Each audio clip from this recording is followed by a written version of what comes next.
نحمده ونصلي على رسوله الكريم أما بعد فأعوذ بالله من الشيطان الرجيم بسم الله الرحمن الرحيم رب اشرح لي صدري ويسر لي أمري واحلل عقدة من لساني يفقهوا قولي۔ ہماری آج کی گفتگو کا موضوع ہے رحمت اللہ واسعہ، اللہ کی رحمت بہت وسیع ہے۔ سوال یہ پیدا ہوتا ہے کہ رحمت کہتے کس کو ہے؟ رحمت ہے کیا چیز؟ عام زبان میں رحمت کا لفظ استعمال ہوتا ہے دل کی نرمی کے لیے، دل کا نرم ہونا، کسی پر شفقت اور مہربانی کرنا۔ اللہ سبحانہ و تعالیٰ کی رحمت کی جب بات ہوتی ہے تو اس کا معنی ہوتا ہے کہ اللہ تعالیٰ کی ایسی صفت جو بندوں کو فائدے اور ان کی بھلائی کی چیزیں پہنچانے کا تقاضا کرتی ہے، خواہ بندے کا دل اس کو پسند نہ بھی کرے اور خواہ وہ فائدے اس کو فائدے نظر نہ بھی آئے۔ اس کو آپ کس طرح سمجھ سکتے ہیں؟ ایک ماں اپنے بچے کے لیے بڑی مہربان ہوتی، بہت رحیم اور شفیق ہوتی۔ انسانی رشتوں میں سے سب سے زیادہ مہربانی کا، شفقت کا، محبت کا رشتہ ماں کا رشتہ ہوتا ہے، والدین کا رشتہ ہوتا ہے۔ لیکن کیا ماں ہر وقت اپنے بچے کی مرضی پہ چلتی؟ نہیں، کبھی وہ بچے کے ساتھ پیار کرتی ہے، کبھی وہ بچے کے ساتھ لاڈ کرتی ہے، لیکن کبھی بچے کے ساتھ سختی بھی کرتی، کبھی بچے کو اس کی پسند کی چیز دیتی ہے، کبھی بچے کو اس کی پسند کی چیز سے روک بھی دیتی ہے۔ اور یہ روکنا جو ہے یہ بھی اس کی شفقت اور مہربانی ہی ہوتا ہے، کیونکہ بچہ تو ناسمجھ ہے، اس کو تو نہیں پتا کہ اس کے لیے کیا چیز اچھی اور کیا اچھی نہیں۔ وہ تو یہی چاہتا ہے اپنی ناسمجھی میں کہ جو چیز اس کو اچھی لگتی ہے بس اسے وہ مل جائے۔ ہمارا حال بھی کچھ ایسا ہی ہے۔ ہم جب کہتے ہیں یا اللہ تو ہم پہ رحمت فرما، مہربانی کر، تو اصل میں ہم کیا کہہ رہے ہوتے ہیں کہ اللہ جو ہمیں پسند ہے نا، جو چیز ہم چاہتے ہیں، جس چیز کو ہمارا دل چاہتا ہے بس وہ ہو جائے۔ اب ایسا تو نہیں ہو سکتا، اور رحمت اس کا نام بھی نہیں۔ ہو سکتا ہے کہ ہمارے لیے اس کی شفقت اور اس کی مہربانی ہمارے نفس کے خلاف جانے میں ہو، اس سے ہمارے اندر زیادہ میچورٹی آ سکتی ہے، اس سے ہمارے اندر زیادہ خیر آ سکتی، وہ ہمارے لیے زیادہ اچھی ہو۔ کبھی کبھی کڑوی دوا جو ہے وہ میٹھی گولی سے، بلکہ میٹھی گولی سے ہے ہی اچھی، یعنی جو شفا آپ کو کڑوی دوا سے حاصل ہوتی ہے یا دوا کھا کے حاصل ہوتی ہے، وہ چاکلیٹ کھا کے تو حاصل نہیں ہوتی، بلکہ میٹھی چیزیں تو الٹا انسان کے لیے نقصان دہ ہی ہوتی۔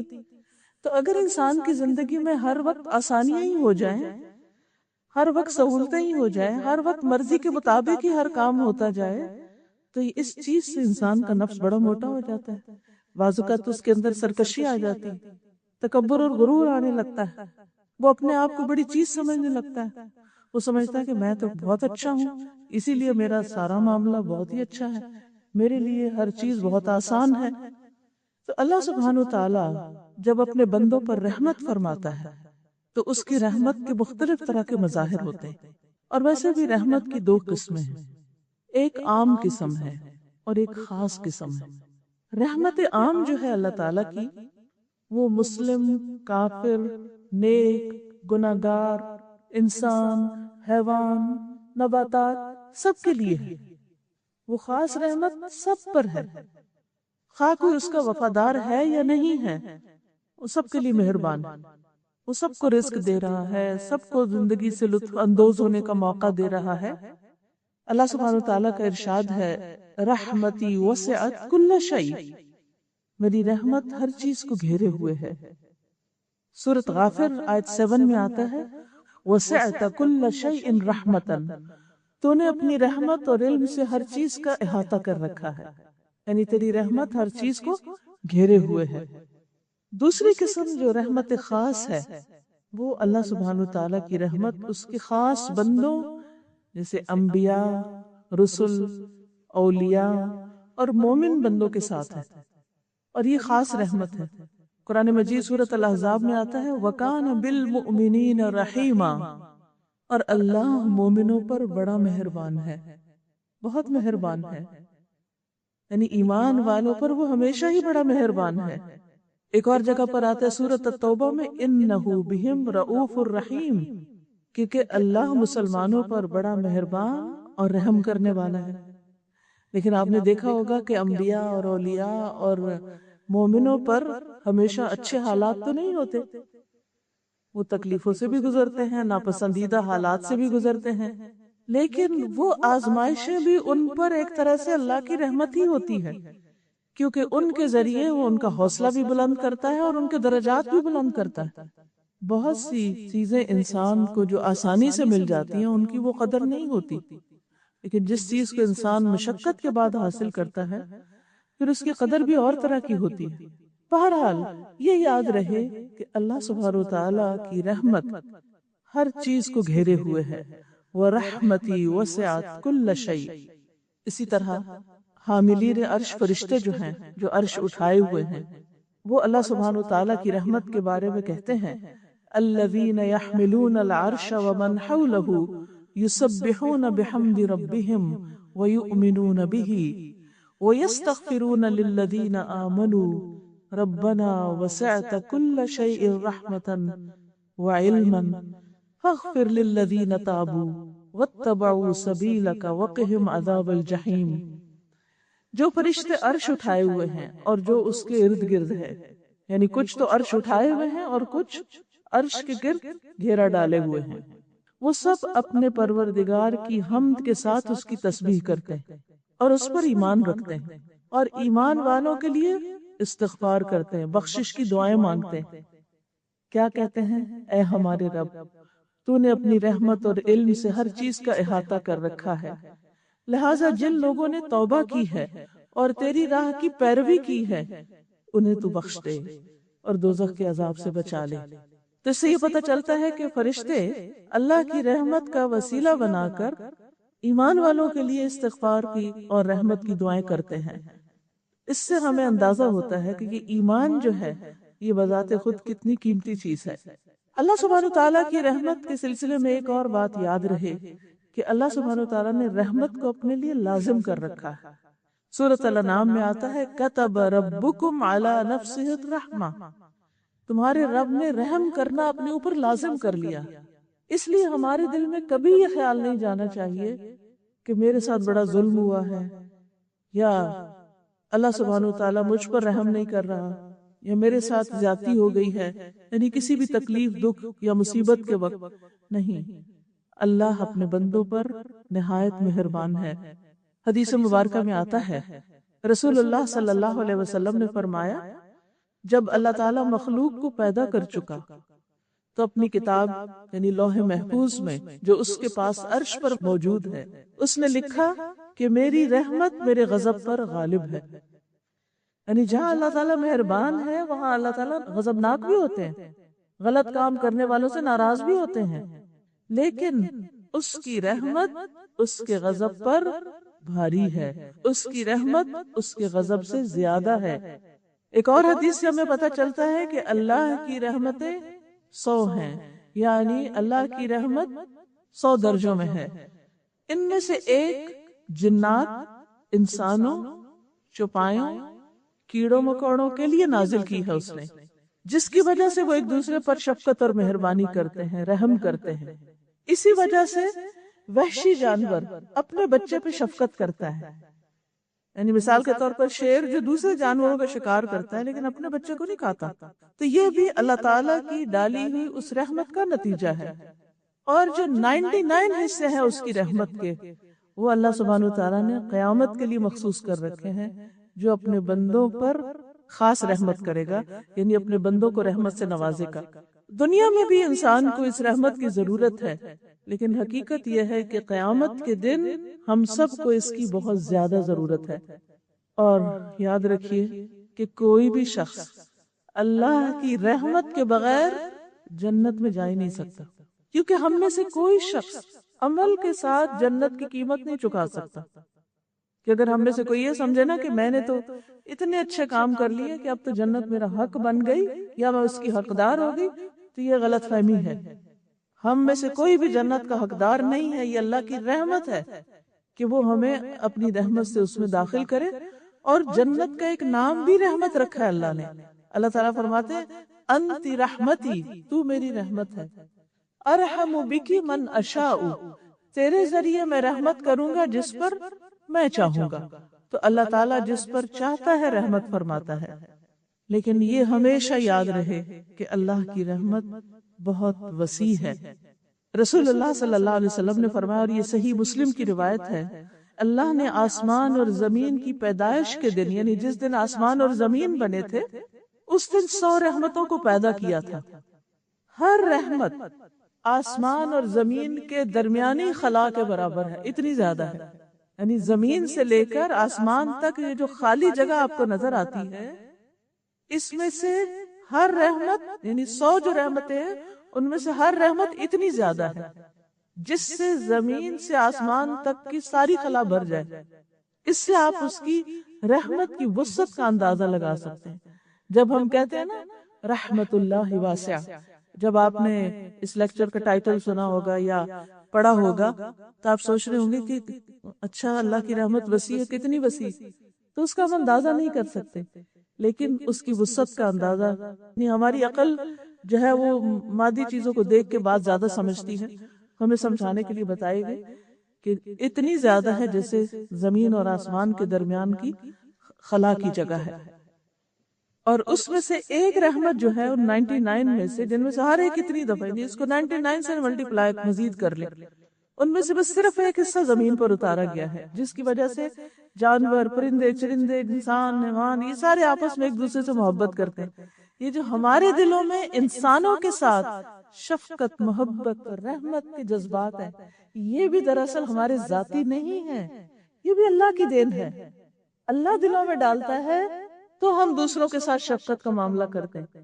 ورنہ آپ دیکھیں کہ ہمارے اندر ہمارے نفس کا شر بھی ہے، شیطان کے وسوسے بھی ہیں، اور انسان چھوٹی چھوٹی باتوں پر جلد غضبناک بھی ہو جاتا ہے، ناراض بھی ہو جاتا ہے. ان وسوسوں کی وجہ سے بدگمان بھی بہت جلدی ہوتا ہے. لیکن اللہ سبحانہ و تعالیٰ کی جو رحمت ہے، جس بندے پر ہو جائے پھر اس کے اندر نرمی بھی آ جاتی، اس کے اندر برداشت آ جاتی، اس کے اندر حسن ظن آ جاتا ہے، وہ دوسروں کا خیر خواہ ہو جاتا ہے، وہ دوسروں کے ساتھ شفقت اور محبت کا سلوک کرتا ہے. اور یہ سارا دراصل اس پر اللہ کا انعام ہوتا ہے کہ جس کی بنا پر وہ دوسروں میں یہ نرمی بانٹ رہا ہوتا ہے. یہ اللہ کی دین ہوتی ہے، یعنی اللہ کی رحمت ہوتی ہے اس پر. اور جن کے ساتھ وہ کر رہا ہوتا ہے ان پر بھی اصل میں اللہ کی رحمت ہوتی ہے کہ ان کو اس رحمت میں سے ایک حصہ ملتا ہے، اس محبت میں سے ایک حصہ ملتا ہے. ورنہ کس کی مجال اور کس کی توفیق کہ کوئی کسی کے ساتھ رحمت اور مہربانی کا سلوک کرے اور یہ رحمتیں اور محبتیں بانٹتا پھرے. یہ انسانوں کے بس کی بات نہیں، یہ بھی سراسر اس کی محبت ہی کی وجہ سے ہے، اس کی رحمت کی وجہ سے ہے. لیکن یہ صرف کیا ہے؟ 1%، ایک حصہ. فیصد کا مطلب ہوتا ہے 1%، یعنی 100 رحمتوں میں سے 1%، جس کی وجہ سے یہ ہم سب ایک دوسرے کے ساتھ شفقت اور مہربانی کا سلوک کرتے ہیں. اور جیسے ایک اور حدیث میں آتا ہے کہ اسی سبب سے جانور اپنا کھر اپنے بچے سے اٹھا لیتا ہے، اس پر رحمت کرتے ہوئے اور اس بات سے ڈرتے ہوئے کہ اس کو کہیں کوئی نقصان نہ پہنچ جائے. تو وہ بھی دراصل اللہ سبحانہ وتعالیٰ کی ڈالی ہوئی رحمت ہوتی ہے اس جانور کے دل کے اندر، جس کی وجہ سے وہ اپنے بچے کے ساتھ نرمی کا سلوک کر رہا ہوتا ہے. پھر اسی طرح ایک اور حدیث کے الفاظ میں آتا ہے، یہاں تک کہ گھوڑا اپنے بچے پر پاؤں نہیں مارتا. ویسے تو کوئی اس کے قریب جائے نا، گدھا یا گھوڑا یا دلتی مارتا ہے تو اس کے قریب نہیں آتا، لیکن وہ اپنے بچے کو نہیں مارتا. کیوں نہیں مارتا؟ کیونکہ اللہ نے اس کے بچے کے لیے اس کے اندر ایک شفقت اور رحمت رکھی ہے. یاد رکھیے کہ جو شخص اللہ کی رحمت کو جان لے اور اس کو پہچان لے، وہ کبھی بھی اللہ کی رحمت سے مایوس نہیں ہوتا، اس کے اندر پھر مایوسی نہیں آتی. ابو ہریرہ کہتے ہیں کہ رسول اللہ صلی اللہ علیہ وسلم نے فرمایا، اگر مومن کو یہ علم ہو جائے کہ اللہ کے پاس سزا کیا ہے تو کوئی شخص اس کی جنت کی امید نہ رکھے، اور اگر کافر کو یہ معلوم ہو جائے کہ اللہ کے پاس رحمت کس قدر ہے تو کوئی بھی اس کی جنت سے مایوس نہ ہو. اس سے بھی اندازہ لگایا جا سکتا ہے کہ اللہ کی رحمت اگر اس کو انسان پہچان لے تو انسان کے اندر کتنی خوشی بھر جائے. پھر اسی طرح یہ ہے کہ اللہ سبحانہ وتعالیٰ کی رحمت جو ہے وہ قیامت کے دن جو ہوگی وہ اللہ کے نافرمانوں پر بھی ہوگی. اسی وجہ سے ان کی بخشش ہوگی. رحمت نہ ہو تو بخشش ہی نہیں ہو سکتی. جب ہم کہتے ہیں یا اللہ تو رحم کر دینا، اس کا مطلب ہے کہ ہم قابل تو نہیں بخشش کے، یہ جنت کے، لیکن تو ہم پر رحم فرما دینا. اسی لیے جو شخص لا الہ الا اللہ کہہ دیتا ہے اور اللہ کو مان لیتا ہے، اگر اس کی ساری زندگی گناہوں میں گزرتی اور توبہ کیے بغیر مر جاتا ہے اور قیامت کے دن وہ جہنم میں چلا جاتا ہے، تو بھی جب اللہ تعالیٰ ان پر اپنی رحمت کا ارادہ کرے گا تو ان کو جہنم سے نکال لے گا اور انہیں جہنم میں بھی موت دے دے گا. پھر سفارش کرنے والے ان کی سفارش کریں گے اور وہ ہر آدمی اپنے دوستوں کو نکال کے لے جائے گا. یعنی جو نیک دوست جنت میں پہنچے ہوں گے وہ جہنم میں جانے والے اپنے دوستوں کو نکال لیں گے کہ جو جہنم کی تکلیف سے ایک طرح سے مر چکے ہوں گے.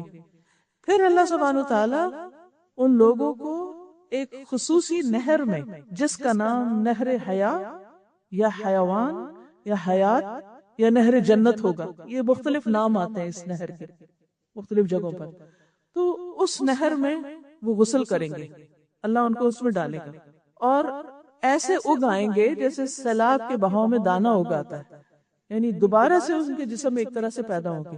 ایک اور حدیث سے پتہ چلتا ہے کہ ان کے جسموں پر جلنے کے نشان پھر بھی ہوں گے. جو جنت میں جائیں گے تو لوگ پہچان جائیں گے اور ان کو جہنمیون کے نام سے پہچانیں گے کہ یہ وہ لوگ ہیں جو جہنم میں جانے کے بعد جنت میں پہنچے، لیکن اتنے گناہ کر کے سزا بھگت کے پھر بھی جو جنت میں جائیں گے تو اللہ کی رحمت سے ہی جائیں گے، ورنہ اگر اللہ تعالیٰ رحمت نہ کرے تو وہیں پر ہی پڑے رہیں گے. تو ہم سب کو یہ بات یاد رکھنی چاہیے کہ اللہ سبحانہ تعالیٰ کی رحمت تو بہت وسیع ہے، لیکن ہم اس کے لیے کیا کر رہے ہیں، ہم اس کی رحمت کو کتنا پکارتے ہیں. پھر اسی طرح آپ دیکھیں ایک حدیث میں آتا ہے کہ اللہ سبحانہ تعالیٰ جب یعنی جنت والوں کو جنت میں بھیج دیں گے، جہنم والے جہنم میں چلے جائیں گے. پھر اسی طرح انبیاء علیہ السلام شفاعت کریں گے، محمد صلی اللہ علیہ وسلم شفاعت کریں گے اور کچھ لوگوں کو جہنم سے نکال لیا جائے گا. پھر مومنوں کی شفاعت ہوگی. جب سارے شفاعت کر چکیں گے تو اس کے بعد ارحم الراحمین کے علاوہ کوئی اور نہ بچے گا. فرشتے بھی شفاعت کر گئے، انبیاء نے بھی کر دی اور مومنوں نے بھی کر دی، سب نے اپنے اپنی شفاعت کے ذریعے لوگوں کو جہنم سے نکلوا لیا. اب صرف ارحم الراحمین باقی رہے. آپ دیکھیں اللہ سبحانہ وتعالی کی صفت رحیم، رحمان اور پھر ارحم الراحمین، یعنی سب رحم کرنے والوں میں سے بڑھ کے رحم کرنے والا. اب کیا ہوگا، اللہ سبحانہ وتعالی ایک مٹھی بھر آدمیوں کو جہنم سے نکالیں گے. یہ وہ آدمی ہوں گے جنہوں نے کبھی کوئی بھلائی نہ کی ہوگی، جن کے اندر کوئی خیر نہیں ہوگی. یہ لوگ جل کے کوئلہ ہو چکے ہوں گے.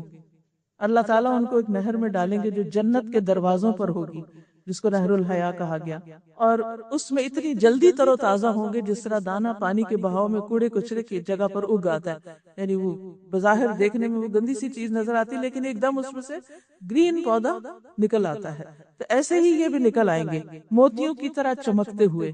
ان کی گردنوں میں سونے کے پٹے پڑے ہوئے ہوں گے جن کی وجہ سے پھر ان کو جنت والے پہچان لیں گے اور ان کے بارے میں کہیں گے کہ یہ اتقاء اللہ ہیں، یہ اللہ کے آزاد کردہ بندے ہیں جنہیں اللہ نے صرف اپنی رحمت کی بنا پہ بغیر کسی عمل کے جنت میں داخل کیا، بغیر کسی عمل کے وہ جنت میں داخل ہوں گے. لیکن سوال یہ پیدا ہوتا ہے کہ وہ کون خوش نصیب ہوں گے کہ جو اس مٹھی کے اندر آ جائیں گے اور وہ پھر آزاد ہو جائیں گے جہنم سے. تو اس سے آپ اندازہ لگائیں کہ اللہ سبحانہ وتعالی ہمیں دنیا میں اپنی رحمت کی طرف دعوت دیتا ہے، جنت کی طرف بلاتا ہے. واللہ یدعو الی دار السلام، دار السلام کی دعوت دیتا ہے اللہ کہ سلامتی کے گھر کی طرف آ جاؤ، جہنم سے بچنے کی بات کرتا ہے. لیکن اس کے باوجود لوگ ہیں کہ اپنے نفس کے ہاتھوں مجبور ہو کر یا لوگوں اور سوسائٹی کے ہاتھوں مجبور ہو کر اللہ کو ناراض کرنے کے کام کرتے رہتے ہیں. پھر بھی اگر مرنے سے پہلے بھی توبہ کر لیں تو دروازہ کھلا ہے توبہ کا، یہ بھی اس کی رحمت ہے. اب دیکھیے ہمارے ساتھ کوئی 2 سے 4 دفعہ زیادتی کر جائے نا، ہم معاف نہیں کرتے اس کو، ہم نہیں معاف کریں گے. چلے زبان سے بھی کہہ دیں نا معاف کیا، دل میں ضرور رکھیں گے. تو کہتے ہیں دل سے نہیں نکال پاتے، کیا کریں، ہم تو اتنے کمزور ہیں نا. دیکھیں دوسری طرف آپ دیکھیں کہ ارحم الراحمین جو ہے اللہ سبحانہ تعالیٰ جو ہے وہ کس طرح بندوں کو نکالتا ہے اس سے. وہ یہ نہیں چاہتا کہ بندے جہنم میں جلیں، وہ قطعاً نہیں یہ چاہتا. اس نے ہر دور میں پیغمبر بھیجے، لوگوں کو عقل دی، فطرت میں پیدا کیا، ہر ایک کو مسلمان پیدا کیا، سارے اسباب مہیا کیے، سوچ سمجھ دی، کان آنکھ دل دیے کہ لوگ غور کریں، اپنے رب کو پہچانیں. لیکن سارے طریقوں کے باوجود اگر لوگ پھر بھی نہیں اس راستے پر آتے اور تب بھی وہ جہنم میں چلے جاتے ہیں تو اللہ سبحانہ تعالیٰ اپنی رحمت کے ساتھ ان کو وہاں سے بھی نکالے گا. اس سے اندازہ کریں کہ اللہ تعالیٰ کتنا مہربان ہے. اور یہ یاد رکھیے کہ ہم میں سے ہر شخص اللہ کی رحمت کا محتاج ہے. ہم سب کو اس کی ضرورت ہے، کیونکہ وَرَحْمَتُ رَبِّكَ خَيْرٌ مِّمَّا يَجْمَعُونَ، تیرے رب کی رحمت بہتر ہے ہر اس چیز سے جسے لوگ جمع کر رہے ہیں. یعنی کسی کے پاس سب کچھ بھی ہو دنیا میں جو وہ چاہتا ہے تو بھی کم ہے اس رحمت کے مقابلے میں جو اللہ کی طرف سے اس پر آتی ہے. کیونکہ انسان کو اس رحمت کی حرص ہونی چاہیے، اس کی دعا کرنی چاہیے، اور اس کو حاصل کرنے کے لیے انسانوں کے ساتھ مہربانی کرنی چاہیے. کیونکہ ارحموا من فی الارض یرحمکم من فی السماء، تم ان پر رحم کرو جو زمین میں ہیں، تم پر وہ رحم کرے گا جو آسمانوں میں. یعنی اگر تم چاہتے ہو کہ اللہ تم پر مہربان ہو، تم پر رحمت کرے، تو پھر تم کیا کرو؟ زمین والوں پر مہربانی کرو. وہ شعر بھی ہے نا، کرو مہربانی تم اہل زمین پر، خدا مہربان ہوگا عرش بری پر. یعنی اگر تم مہربانی کرو گے دوسروں کے ساتھ تو تم پر بھی رحم کیا جائے گا. لہذا جو انسان یہ چاہتا ہے کہ اس کو اللہ کی رحمت مل جائے، وہ اللہ کی رحمت پا لے، اسے چاہیے کہ وہ دوسروں کے ساتھ مہربان ہو جائے. پھر اسی طرح اللہ سبحانہ وتعالیٰ اگر رحمت کر دے تو کوئی روک نہیں سکتا، اور اگر اللہ اپنی رحمت بند کر دے تو کوئی اور دینے والا بھی نہیں ہے. قرآن مجید میں آتا ہے ما یفتح اللہ للناس من رحمت فلا ممسک لها وما یمسک فلا مرسل له من بعدہ وہو العزیز الحکیم. جو کچھ اللہ لوگوں کے لیے رحمت میں سے کھول دے اسے کوئی بند کرنے والا نہیں. یعنی جس پر اللہ اپنی رحمت نچھاور کر دے اسے کوئی روک نہیں سکتا، اور جو بند کر دے اس کے بعد اسے کوئی کھولنے والا نہیں. وہی سب پر غالب اور کمال حکمت والا ہے. یاد رکھیے یہ اللہ ہی کی رحمت ہے کہ ہم زندہ ہیں، یہ اللہ کی رحمت ہے کہ اس نے ہمیں مسلمان بنایا، یہ اللہ کی رحمت ہے کہ اس نے ہمیں قرآن دیا ہے. قل بفضل اللہ وبرحمتہ فبذلک فلیفرحوا هو خیر مما یجمعون. قرآن کا ملنا، قرآن کا سمجھنا، قرآن سے محبت کا ہونا، یہ سب بھی دراصل اللہ کی رحمت ہوئی ہے ہم پر کہ اس نے ہمیں اس راستے پر لگا دیا، کہ ہمیں اس کا شوق دے دیا کہ ہم اس کی کتاب کو پڑھیں. اور یہ بھی حقیقت ہے کہ یہ اللہ کی رحمت ہی ہے جو انسان کو گمراہی سے بچاتی ہے، جو انسان کو خسارے سے بچاتی ہے. کیونکہ ایک جگہ پر آتا ہے فَلَوْلَا فَضْلُ اللَّهِ عَلَيْكُمْ وَرَحْمَتُهُ لَكُنْتُمْ مِنَ الْخَاسِرِينَ. اگر اللہ کا فضل اور اس کی رحمت نہ ہوتی تو تم خسارہ پانے والوں میں شامل ہو جاتے، ان تم نقصان سے بچ نہیں سکتے تھے. اسی طرح اللہ سبحانہ وتعالیٰ کی رحمت ہی ہے جو انسان کو اس کے اپنے نفس کے شر سے بچاتی. یعنی ہم میں سے ہر انسان کے اندر نفس ہے، اور نفس کا ایک شر بھی ہے. قرآن مجید میں آتا ہے وَمَا أُبَرِّئُ نَفْسِي إِنَّ النَّفْسَ لَأَمَّارَةٌ بِالسُّوءِ إِلَّا مَا رَحِمَ رَبِّي. یعنی انسان اپنے نفس کے شر سے بھی کب بچ سکتا ہے؟ جب اللہ کی رحمت ہوتی. اسی لیے فَلَا تُزَكُّوا أَنفُسَكُمْ، اپنے آپ کو پاکیزہ مت کہو. ہم یہ نہیں کہہ سکتے کہ ہمارے اندر بڑی خیر خوبی ہے، ہم بڑے نیک پاک ہیں یا ہمارا تزکیہ ہو چکا ہے. نہیں، یہ اللہ ہی کی رحمت ہوتی ہے کہ انسان صحیح راستے پہ چلتا ہے اور نفس کی شرارتوں سے بچ جاتا ہے. اللہ کی رحمت ہی انسان کو شیطان کی پیروی سے بچاتی، شیطان کے اتباع سے بچاتی. وَلَوْلَا فَضْلُ اللَّهِ عَلَيْكُمْ وَرَحْمَتُهُ لَاتَّبَعْتُمُ الشَّيْطَانَ إِلَّا قَلِيلًا. اگر اللہ کا فضل اور رحمت نہ ہوتی تو تم شیطان کی پیروی کرنے لگتے سوائے چاند دیکھ کے. تو دنیا آخرت کے نقصان سے بھی اللہ کی رحمت بچاتی ہے، شیطان سے بھی، نفس کے شر سے بھی. پھر اسی طرح گناہوں سے بھی انسان اللہ کی رحمت سے ہی بچتا ہے.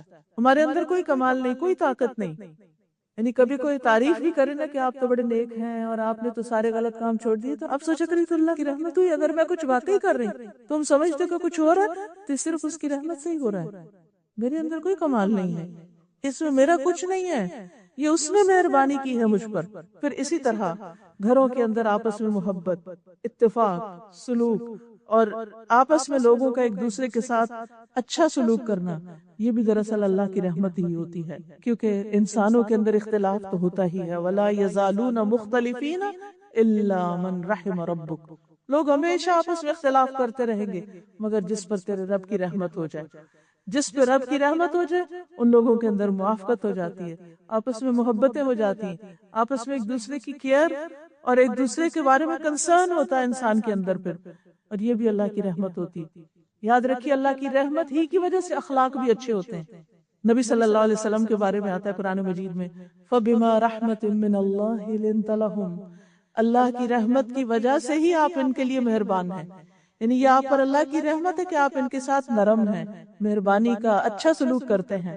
وَلَوْ كُنْتَ فَظًّا غَلِيظَ الْقَلْبِ لَانفَضُّوا مِنْ حَوْلِكَ، اگر آپ سخت دل ہوتے، تند مزاج ہوتے اور سنگ دل ہوتے تو یہ آپ کے آس پاس سے چھٹ جاتے۔ تو نبی صلی اللہ علیہ وسلم کے اندر بھی جو رحمت تھی وہ دراصل اللہ ہی کی دی ہوئی تھی۔ فَبِمَا رَحْمَةٍ مِّنَ اللَّهِ لِنْتَ لَهُمْ، اور اگر کوئی لیڈر اپنے فالوورز کے ساتھ مہربان ہوتا ہے تو وہ بھی دراصل اللہ ہی کی رحمت کے ساتھ ہوتا ہے، یہ اللہ ہی کی رحمت ہوتی ہے کہ جس میں سے اس کو حصہ مل جاتا ہے، اور جس کو نرمی میں سے حصہ مل گیا اس کو تو بہت بڑی خیر مل گئی، ان گھرانوں کے اندر تو بہت اللہ کی رحمتیں ہو گئی۔ پھر اسی طرح آپ دیکھیں کہ اللہ کی رحمت انسان کو دنیا میں بھی ہمارے گناہوں کے باوجود بہت سی مصیبتوں سے بچاتی، اور آخرت میں بھی انسان اللہ ہی کی رحمت کا محتاج ہوگا۔ یوم لا یغنی مولا عن مولا شیئا ولا هم ینصرون الا من رحم اللہ، جس دن کوئی دوست اپنے دوست کے کچھ کام نہ آئے گا اور نہ انہیں کہیں سے مدد ملے گی مگر جس پر اللہ نے رحم کر دیا، یعنی انسانوں کے کام نہیں آ سکیں گے، اللہ کی رحمت ہی پار لگائے گی۔ یہ بات بھی ہمیں اچھی طرح سمجھ آنی چاہیے، اور اللہ کی رحمت ہی قیامت کے دن انسان کو تکلیفوں اور مصیبتوں سے بچائے گی۔ وَمَن تَقِ السَّيِّئَاتِ يَوْمَئِذٍ فَقَدْ رَحِمْتَ، اس دن جس کو تو نے برائیوں کے برے انجام سے بچا لیا اس پر تو نے دراصل رحم کر دیا، اور اللہ ہی کی رحمت انسان کو جنت میں لے جانے والی ہے۔ نبی صلی اللہ علیہ وسلم نے فرمایا کسی شخص کا عمل اسے جنت میں داخل نہیں کر سکتا۔ صحابہ نے عرض کیا یا رسول اللہ صلی اللہ علیہ وسلم آپ کا بھی نہیں؟ آپ نے فرمایا نہیں، میرا بھی نہیں، سوائے اس کے کہ اللہ اپنے فضل اور رحمت سے مجھے نوازے۔ اب جب انسان کو یہ احساس ہوتا ہے نا کہ جو کچھ بھی ہے دنیا کی خیر یا آخرت کی سب اللہ سبحانہ وتعالیٰ کی رحمت سے، تو پھر انسان اللہ سبحانہ وتعالیٰ کے ساتھ ایک تعلق قائم کرتا ہے، وہ سب سے بڑھ کر اللہ کی طرف لپکتا ہے، کیونکہ سب کچھ دینے والا تو وہی ہے۔ اسی نے ہماری مادی ضروریات بھی پوری کی اور جذباتی اور روحانی اور ہر طرح کی، اور جو بھی نعمت ہے فَمَا بِكُم مِّن نِّعْمَةٍ فَمِنَ اللَّهِ، تمہارے پاس کوئی بھی جو نعمت ہے وہ اللہ کی طرف سے، اگر یہ ذہانت ہے یا عقل ہے یا سمجھ ہے یا علم ہے یا اچھا گھرانہ اللہ نے دیا، اچھے ماں باپ دیے، اچھے بہن بھائی دیے، اچھا ماحول دیا، دین کی سمجھ، سب اس کی طرف سے، اسی کی رحمت۔ تو یہ چیز انسان کے اندر جب آ جاتی ہے تو پھر انسان اللہ کا شکر گزار ہوتا ہے، اللہ کی طرف رجوع کرتا ہے، اللہ کے ساتھ اپنا تعلق درست کر لیتا ہے۔ اسی طرح آپ دیکھیے کہ اگر انسان اللہ کی رحمت کو سمجھنا چاہے تو کائنات پر بھی غور و فکر کرے، بارشوں کا برسنا، مردہ زمین کا زندہ ہونا، یہ زمین کا نباتات اگانا، یہ سب کا سب اللہ کی رحمت اور اس کی وجہ سے ہے۔ پھر رزق کے اسباب آسان ہونا، یہ بھی اللہ ہی کی رحمت ہے۔ پھر اسی طرح نعمتوں کی کثرت، یہ سب بھی اللہ کی رحمت ہے۔ اندھیروں سے روشنی کی طرف لانا، بندے کو ہدایت کا انتظام کرنا، یہ بھی اللہ تعالیٰ ہی کی رحمت ہے۔ پھر بندوں کے اعمال کی حفاظت کرنا، جیسے وَمَا كَانَ اللَّهُ لِيُضِيعَ إِيمَانَكُمْ إِنَّ اللَّهَ بِالنَّاسِ لَرَءُوفٌ رَحِيمٌ۔ مسلمان جو قبلے کی تحویل سے پہلے فوت ہو گئے تو ان کو فکر ہوا کہ کہیں ان کی نمازیں نہ ضائع ہو جائیں، کیونکہ انہوں نے وہ قبلے کی طرف نہیں پڑھی تھی، کیونکہ قبلہ رخ ہونا یہ نماز کے فرائض میں سے ہے، یہ لازم ہے، اس کے بغیر نماز نہیں ہوتی۔ تو اب ان کو سب سے پہلی فکر یہ ہوئی کہ جو لوگ اس سے پہلے ہی فوت ہو گئے تھے، کعبہ کی طرف منہ کیے بغیر ہی جو دوسری طرف منہ کر کے نماز پڑھتے رہے، ان کا کیا ہوگا؟ اللہ تعالیٰ فرماتے ہیں اللہ تمہارے ایمان یعنی تمہاری نمازوں کو ضائع نہیں کرے گا، کیونکہ ان اللہ بالناس لرؤوف رحیم۔ تو ہمارے اعمال کی حفاظت اور ان پر جزا اور پھر دعاؤں کی قبولیت، یہ سب بھی اللہ کی رحمت ہی ہے۔ سورۃ مریم کے شروع میں اللہ تعالیٰ فرماتے ہیں ذکر رحمت ربک عبدہ زکریا، تیرے رب کی رحمت کا ذکر جو اس کے بندے زکریا پر ہوئی، کیا اذ نادى ربہ نداء خفیا قال رب انی وہن العظم منی واشتعل الرأس شیبا ولم اکن بدعائک رب شقیا، جو اس کی رحمت سے امید رکھتے تھے اسی لیے ان کے اندر مایوسی نہیں آتی تھی۔ تو اللہ سبحانہ وتعالیٰ اس دعا کی قبولیت کو اپنی رحمت بتاتے ہیں۔ پھر اسی طرح یہ اللہ کی رحمت ہوتی ہے کہ اللہ تعالیٰ ایمان والوں کی حفاظت کرتا ہے اور ایمان والوں کی اولاد کی بھی حفاظت کرتا ہے۔ سورۃ کہف میں جو ایک نیک والدین جو فوت ہو چکے تھے اور ان کے بچے یتیم تھے، ان کے مال کی حفاظت اللہ نے کس طرح کی؟ خضر علیہ السلام وہاں گئے اور انہوں نے وہاں اس کے اوپر ان کے خزانے پر دیوار بنا دی۔ جب موسیٰ علیہ السلام نے پوچھا کہ اس بستی والوں نے تو آپ کو کھانا بھی نہیں دیا اور آپ نے ان کے بچوں کی دیوار بنا دی، تو انہوں نے کیا کہا کہ میں نے اپنی مرضی سے نہیں کیا، یہ دراصل کیا تھا؟ یہ اللہ کی رحمت تھی، رحمت من ربک۔ تو بات یہ ہے کہ اللہ سبحانہ وتعالیٰ کی خاص رحمت ہوتی ہے کہ جس کی وجہ سے وہ غیر محسوس طریقے سے بندوں کی مدد کرتا ہے اور ان کو بخش دیتا ہے، ان کی غلطیوں سے درگزر کرتا ہے۔ لیکن اب سوال یہ پیدا ہوتا ہے کہ ہم اللہ کی رحمت کو کیسے حاصل کریں، اپنی طرف کیسے متوجہ کریں، ہم کیا کام کریں کہ جس سے اللہ کی رحمت آئے ہم پر؟ اس میں سب سے پہلی چیز ایمان ہے، ایمان لانا اور ایمان کو درست رکھنا اور ایمان پر جم کے رہنا۔ ایمان کی مضبوطی یہ انسان کو اللہ کی رحمت کا مستحق بناتا ہے۔ قرآن مجید سورۃ النساء میں اللہ تعالیٰ فرماتے ہیں فَأَمَّا الَّذِينَ آمَنُوا وَاعْتَصَمُوا بِهِ فَسَيُدْخِلُهُمْ فِي رَحْمَةٍ مِّنْهُ۔ اب جو لوگ اللہ پر ایمان لے آئے اور انہوں نے کتاب کو مضبوطی سے تھاما، وَاعْتَصَمُوا بِهِ، یا اللہ کو اپنا سہارا بنایا، فَسَيُدْخِلُهُمْ فِي رَحْمَةٍ مِّنْهُ، وہ اپنی طرف سے ان کو رحمت سے نوازے گا، ان کو اپنی رحمت میں داخل کرے گا۔ پھر اسی طرح توحید پر جمے رہنا۔ جب کچھ بچے ایک بستی سے نکل کر غار کی طرف گئے تھے اپنے ایمان کو بچانے کے لیے، تو انہوں نے کیا کہا تھا؟ فَأْوُوا إِلَى الْكَهْفِ يَنشُرْ لَكُمْ رَبُّكُمْ مِنْ رَحْمَتِهِ، کہ تم اس غار کی طرف پناہ لے لو، اللہ تم پر اپنی رحمت نازل فرمائے گا، رحمت نچھاور کر دے گا، رحمت کھول دے گا۔ تو اس سے بھی یہ پتہ چلتا ہے کہ جب انسان ایمان پر استقامت اختیار کرتا ہے، پختگی اختیار کرتا ہے، تو اس پر بھی اللہ کی رحمت ہوتی ہے۔ پھر اسی طرح جو شخص اللہ کے عذاب سے ڈرتا ہے اس پر اللہ کی رحمت ہوتی ہے، کیونکہ اللہ کے عذاب سے ڈرنا ہم سب کے لیے ضروری ہے۔ یعنی رحمت ہمیں اللہ کے عذاب سے بے خوف نہ کر دے، یعنی جتنی بھی اللہ کی رحمت ہے لیکن اس کا جو عذاب ہے اس سے ڈرنا چاہیے اور اپنے گناہوں سے ڈرنا چاہیے۔ تو جو انسان ڈرتا رہتا ہے نا اس پر اللہ کی رحمت ہو جاتی ہے۔ پھر اسی طرح اللہ سے دعائیں کرنا، وَادْعُوهُ خَوْفًا وَطَمَعًا ان رحمت اللہ قریب من المحسنین، اللہ کی رحمت قریب ہے محسنین کے۔ یعنی جب انسان کوئی نیک کام کرتا ہے اور پھر دعا کرتا ہے تو اس کی دعا قبول ہوتی ہے، اس پر اللہ کی رحمت آتی ہے۔ پھر اللہ اور اس کے رسول کی اطاعت کرنے والوں پر اللہ کی رحمت آتی ہے۔ وَأَطِيعُوا اللَّهَ وَأَطِيعُوا الرَّسُولَ لَعَلَّكُمْ تُرْحَمُونَ، اور اللہ کی اطاعت کرو اور اس کے رسول کی اطاعت کرو تاکہ تم رحم کیے جاؤ، تم پہ رحم کیا جائے۔ پھر اسی طرح قرآن کو پڑھنا اور اس پر عمل کرنا۔ قرآن مجید میں آتا ہے وَهَذَا كِتَابٌ أَنزَلْنَاهُ إِلَيْكَ مُبَارَكٌ فَاتَّبِعُوهُ وَاتَّقُوا لَعَلَّكُمْ تُرْحَمُونَ۔ پھر قرآن کو غور سے سننا، یعنی مبارک کتاب کی پیروی کرنا، اللہ سے ڈرنا رحمت لاتا ہے۔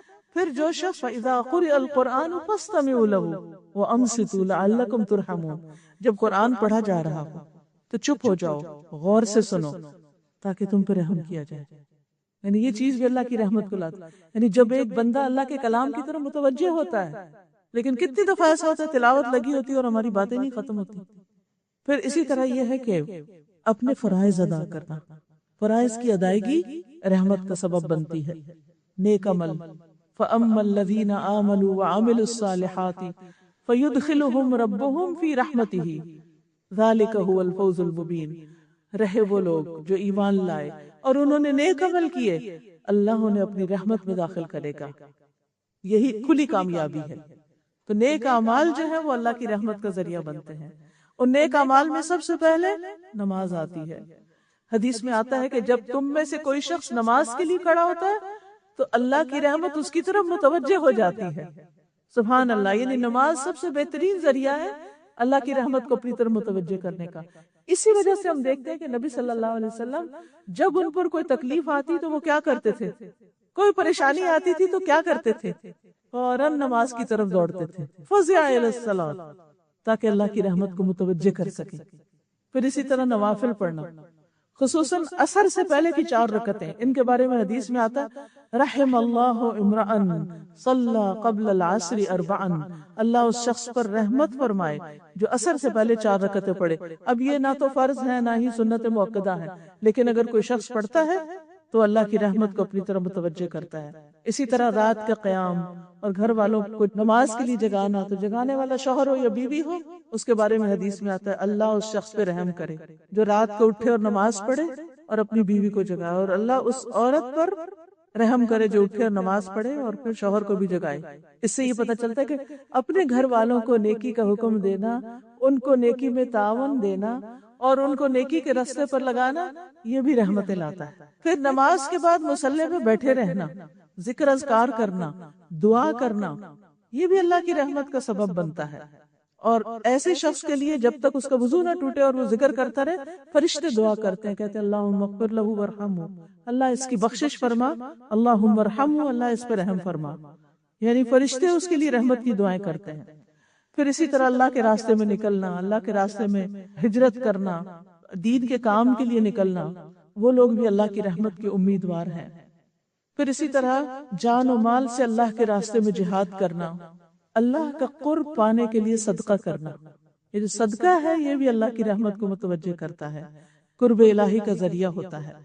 پھر اسی طرح اللہ کا ذکر، کیونکہ نبی صلی اللہ علیہ وسلم نے مسلمان خواتین کو اپنے دور کی فرمایا اپنے اوپر لا الہ الا اللہ، تسبیح اور تقدیس لازم کر لو، غافل نہ رہا کرو کہ رحمت الہی کو فراموش کر دو، یعنی تمہارا ذکر کرنا ایک طرح سے رحمت لاتا ہے، تو اگر تم نے اس کو چھوڑ دیا تو رحمت کو بھول جاؤ گی۔ اکٹھے ہو کر، مل بیٹھ کر قرآن کا پڑھنا پڑھانا، ذکر کا کرنا، یہ بھی اللہ کی رحمت لاتا ہے۔ لا يقعد قوم يذكرون الله عز وجل الا حفتهم الملائکہ وغشیتهم الرحمہ، جو لوگ اللہ کے ذکر کے لیے بیٹھے ہوتے ہیں فرشتے انہیں گھیر لیتے ہیں، رحمت انہیں ڈھانپ لیتی ہے۔ پھر اسی طرح استغفار کرنا، لولا تستغفرون اللہ لعلکم ترحمون، پھر توبہ اور اصلاح کرنا، مصیبتوں پر صبر کرنا، انا للہ و انا الیہ راجعون پڑھنا، اولئک علیہم صلوات من ربہم ورحمہ، جو انا للہ پڑھتا ہے اور تکلیف کے وقت صبر کرتا ہے، اس پر رب کی نوازشیں ہوتی ہیں، رب کی رحمت آتی ہے اور رب اس کو تھام لیتا ہے۔ اس لیے کسی کی بھی قریبی عزیز پیارے کی وفات پر صبر جو ہے یہ اللہ کی رحمت کا سبب بنتا ہے، خصوصاً بچے کی وفات پر، کیونکہ ماں کا دل ہوتا ہے نا اس بچے کے اندر، جب بچہ فوت ہوتا ہے اور ماں صبر کرتی ہے اور الحمدللہ کہتی ہے تو اللہ تعالیٰ فرشتوں کو حکم دیتا ہے کہ اس کے لیے ایک گھر بناؤ جس کا نام کیا رکھو؟ بیت الحمد۔ اسی طرح دوسروں کو معاف کرنا، دوسروں کو معاف کرنے والوں پر بھی اللہ کی رحمت آتی ہے۔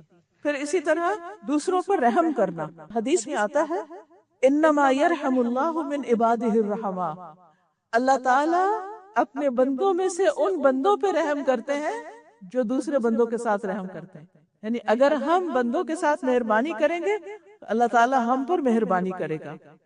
اسی طرح ایک حدیث میں آتا ہے رسول اللہ صلی اللہ علیہ وسلم نے فرمایا اس ذات کی قسم جس کے ہاتھ میں میری جان ہے، اللہ اپنی رحمت کا مستحق رحم دل بندے کو ہی بناتا ہے۔ تو صحابہ نے کہا ہم میں سے ہر کوئی رحم کرتا ہے، آپ نے فرمایا نہیں، یہ نہیں کہ اپنے دوست کے حق میں رحم دل بن جاؤ، بلکہ تمام لوگوں پہ رحم کرنا ہوگا۔ یہ بڑا اہم قاعدہ ہے، کیونکہ عموماً کیا ہوتا ہے کہ ہم اپنے رشتہ داروں، اپنے پیاروں، اپنے دوستوں کے لیے تو بڑے مہربان ہوتے ہیں، لیکن جس سے ہمارا کوئی تعلق واسطہ نہیں اس کے ساتھ ہم بعض اوقات بد اخلاقی بھی برت جاتے ہیں۔ ہم سوچتے ہیں یہ کون سا ہمیں کچھ جانتا ہے، اس کے ساتھ جو چاہیں ہم کریں۔ نہیں، جس کو جانتے ہیں اس کے ساتھ بھی اور جس کو نہیں جانتے اس کے ساتھ بھی۔ پھر پرندوں اور جانوروں پہ رحم کرنا، آپ کو معلوم ہوگا کہ ایک عورت نے ایک بلی کو باندھ کے مار دیا تھا اور کھانا بھی نہیں دیا، تو کیا ہوا اس کے ساتھ؟ صرف اس بلی کو مارنے کی وجہ سے اللہ سبحانہ وتعالیٰ نے اس کو جہنم میں پھینکا۔ تو جانوروں پر بھی رحم بڑا ضروری ہے۔ نبی صلی اللہ علیہ وسلم نے فرمایا جس نے رحم کیا اگرچہ چڑیا کو ذبح کرنے کا معاملہ ہو، چڑیا کیا کر سکتے ہو، تمہارے ہاتھوں میں پکڑی ہوئی ہے، جس نے رحم کیا اگرچہ چڑیا کو ذبح کرنے کا معاملہ ہو، اللہ قیامت کے دن اس پہ رحم فرمائے گا۔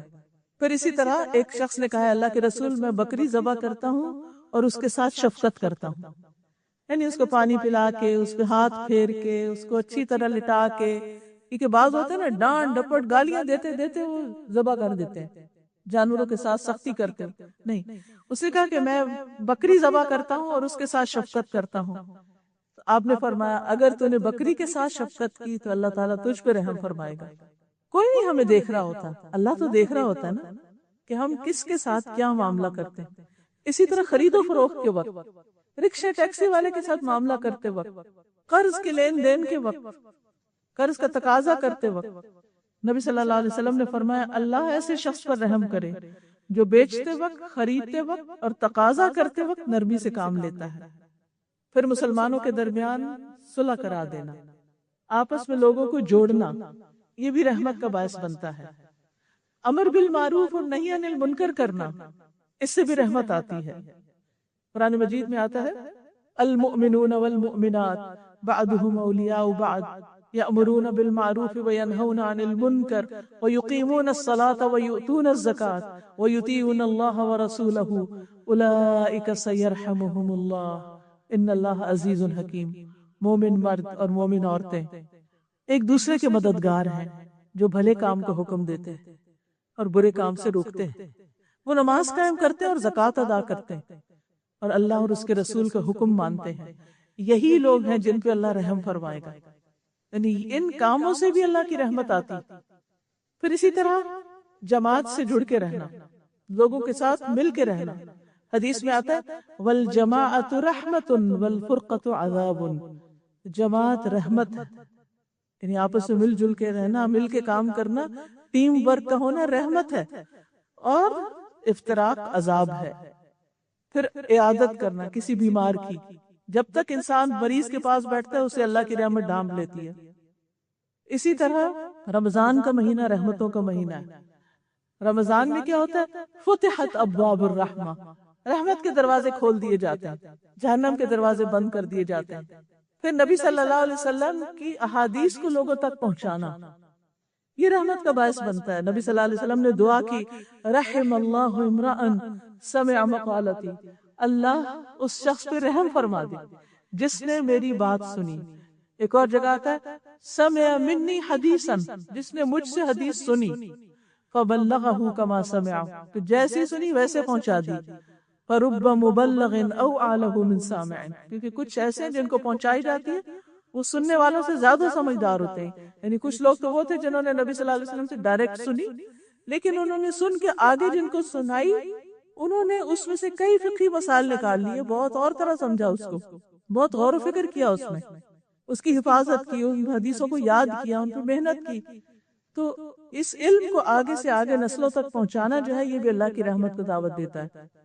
لیکن کچھ کام ایسے ہیں جو اللہ کی رحمت سے محروم بھی کرتے ہیں انسان کو، ان سے بچنے کی ضرورت. سب سے پہلے تو اللہ کا انکار، کفر. پھر دوسروں پہ رحم نہ کرنا. حدیث میں آتا ہے من لا يرحم الناس لا يرحمه اللہ عز وجل، جو لوگوں کے ساتھ رحم نہیں کرتا اللہ بھی اس کے ساتھ رحم نہیں کرے گا. پھر اسی طرح آپ نے فرمایا رحمت سوائے بدبخت کے کسی سے نہیں چھینی جاتی. پھر بدبخت ہوتا ہے جو دوسروں پہ ظلم کرتا ہے. پھر اسی طرح بچوں کو پیار نہ کرنا، چھوٹوں سے شفقت نہ کرنا. پھر اسی طرح گھروں میں تصویریں اور کتے رکھنا، اس سے بھی رحمت نہیں آتی، رحمت کے فرشتے نہیں آتے اس میں. اور پھر آخر میں یہ کہ رحمت کے حصول کے لیے دعائیں بھی کرنی چاہیے. قرآن و سنت میں ہمیں کئی دعائیں ملتی ہیں جس سے ہم اللہ کی رحمت کو پکار سکتے ہیں. اور پھر رحمت کی دعا کرنے کے خاص مواقع بھی ہیں، جیسے نماز میں اس میں آتا ہے اللہم اغفر لی ورحمنی، جیسے 2 سجدوں کے بیچ میں. اسی طرح صبح شام کے اذکار میں بستر پر لیٹتے ہوئے ان امسکت نفسی فرحمہا. پھر مجلس میں بیٹھ کے مشکل حالات میں نبی صلی اللہ علیہ وسلم یہ کثرت سے پڑھتے تھے یا حی یا قیوم برحمتک استغیث. پھر پریشانی کے وقت اللہم رحمتک ارجو فلا تکلنی الی نفسی طرفۃ عین واصلح لی شأنی کلہ لا الہ الا انت. پھر اسی طرح قرض کی ادائیگی کے لیے دعا، اس میں بھی رحمت کہ اللہ مجھ پہ رحم فرما. بارش کی دعا. پھر اسی طرح جب لوگوں کو دیکھیں کہ وہ سونا چاندی اکٹھا کر رہے ہیں تو اس وقت آپ اپنے لیے کیا دعا کریں کہ اللہ تو میرے لیے اپنی رحمت کو واجب کر دے. پھر اسی طرح دوسروں کو رحمت کی دعا دینی چاہیے کہ اللہ ان پہ رحمت کرے. سب سے پہلے کس کے لیے؟ والدین کے لیے. رب ارحمہما کما ربیانی صغیرا. اسی طرح جب سلام کریں تو السلام علیکم ورحمۃ اللہ کہیں، یعنی دوسروں کو رحمت کی دعا دے. پھر چھینک مارنے پر کوئی چھینک مار کے الحمدللہ کہے تو اس کو جواب دیں یرحمک اللہ، اللہ تجھ پہ رحم فرمائے. پھر اسی طرح اگر کسی کے ہاں کھانا کھائیں تو میزبان کے لیے دعا کریں کہ اللہم اغفر لہم ورحمہم وبارک لہم فیما رزقتہم، کہ اللہ ان کو بخش دے، ان پہ رحم فرما، اور جو رزق تو نے انہیں دیا ہے اس میں ان کے لیے برکت پیدا کر دے. اسی طرح کسی سے کوئی فائدہ ہمیں پہنچے اس کو بھی دعا دیں کہ اللہ سبحانہ تعالیٰ فلاں پہ رحم کرے، اس نے میرے ساتھ یہ بھلائی کی. کسی کو یاد کرتے ہوئے نبی صلی اللہ علیہ وسلم ام اسماعیل کا ذکر کرتے ہوئے فرماتے ہیں یرحم اللہ ام اسماعیل، اللہ ام اسماعیل پر رحم فرمائے. کسی کو نیک کام کرتے ہوئے دیکھے تو اس کو رحمت کی دعا دے. پھر اسی طرح کسی کی بات صحیح کرنی ہو، کسی کی غلطی ٹھیک کرنی ہو تو اس وقت بھی آپ کہ اللہ تم پہ رحم کرے یا اللہ فلاں پہ رحم کرے، اور پھر اس کے بعد اس کا ذکر کریں. اسی طرح کبھی آپ کسی کا تعارف لینا چاہیں تو اس وقت بھی آپ یہ دعا کر سکتے ہیں کہ اللہ تعالیٰ آپ پہ رحمت فرمائے، آپ کا کیا نام ہے، یا جو بھی اس کا تعارف یا چیز معلوم کرنی ہے آپ نے. قبرستان کی زیارت کرتے وقت، میت کے لیے دعا کرتے وقت، یہ تمام مواقع ایسے ہیں جس میں انسان دوسروں کو رحمت کی دعا دیتا ہے. لیکن اپنے لیے جو دعائیں ہیں اب ہم سب اپنے لیے مانگتے ہیں. سبحان اللہ والحمد للہ ولا الہ الا اللہ واللہ اکبر ولا حول ولا قوة الا باللہ العلی العظیم. اللہم صل علی محمد وعلی آل محمد کما صلیت علی ابراہیم وعلی آل ابراہیم انک حمید مجید. اللہم بارک علی محمد وعلی آل محمد کما بارکت علی ابراہیم وعلی آل ابراہیم انک حمید مجید. رب اغفر وارحم وانت خیر الراحمین. اے میرے رب تو مجھے بخش دے اور مجھ پہ رحم فرما، اور تو ہی سب رحم کرنے والوں سے اچھا رحم کرنے والا ہے. ربنا آمنا فاغفر لنا وارحمنا وانت خیر الراحمین. انی مسنی الضر وانت ارحم الراحمین. انت ولینا فاغفر لنا وارحمنا وانت خیر الغافرین. ربنا ظلمنا انفسنا وان لم تغفر لنا وترحمنا لنکونن من الخاسرین. واعف عنا واغفر لنا وارحمنا انت مولانا فانصرنا على القوم الكافرین. ربنا لا تزغ قلوبنا بعد إذ هديتنا وهب لنا من لدنك رحمة إنك أنت الوهاب. على الله توكلنا ربنا لا تجعلنا فتنة للقوم الظالمين ونجنا برحمتك من القوم الكافرين. رب أوزعني أن أشكر نعمتك التي أنعمت علي وعلى والدي وأن أعمل صالحا ترضاه وأدخلني برحمتك في عبادك الصالحين وأدخلنا برحمتك في عبادك الصالحين. اللهم إنا نسألك من فضلك ورحمتك فإنه لا يملكها إلا أنت. رب ارحمهما كما ربياني صغيرا. یا حی یا قیوم برحمتک نستغیث. اللہ ہمارے سارے بیماروں کو صحت عطا فرما، اللہ ہمارے والدین کی بخشش فرما، اللہ ہم سب پر رحمت نازل فرما، ہم سب کی مشکلات آسان فرما، دنیا اور آخرت کی مشکلات. اللہ تو اپنی رحمت سے ہمیں جنت الفردوس میں جگہ عطا فرمانا. یا اللہ ہمارے گھرانوں میں آپس میں اتحاد، اتفاق اور محبتیں پیدا کر دے، اور ایک دوسرے پر مہربانیاں کرنے کی توفیق عطا فرما. اللہ ہمارے دلوں کو نرم کر دے اور ہمیں دوسروں کا خیر خواہ بنا دے.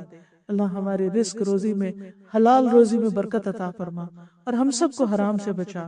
یا رب العالمین ہمارے بچوں پر رحم فرما. یا اللہ انہیں ہدایت عطا فرما، انہیں نیک رستے پر چلا. یا اللہ جتنے بھی لوگ یہاں آئے ہیں اللہ ان سب پر رحمت فرما. اللہ جنہوں نے اس مجلس کا اہتمام کیا ہے ان پر اپنی رحمت نازل فرما. اللہ ہم سب تیری رحمت کے فریادی ہیں، اللہ ہم سب تیری رحمت کے محتاج ہیں، اور تیری رحمت کے بغیر ایک قدم بھی نہیں اٹھا سکتے. یا رب تو ہم پہ رحمت فرما اور ہمیں ایمان والی، صحت والی زندگی عطا فرما تاکہ ہم تیری اچھی سی عبادت کر سکے اور اپنی زندگی کا مقصد پورا کر سکے، احسن عمل لے کے واپس لوٹے. اللہ ہمیں نیکیوں پر استقامت عطا فرما. ربنا تقبل منا انك انت السميع العليم وتب علينا انك انت التواب الرحيم وصلى الله تعالى على خير خلقه محمد وعلى آله واصحابه واهل بيته اجمعين برحمتك يا ارحم الراحمين. الہی آمین. سبحانك اللهم وبحمدك اشهد ان لا اله الا انت استغفرك واتوب الیک.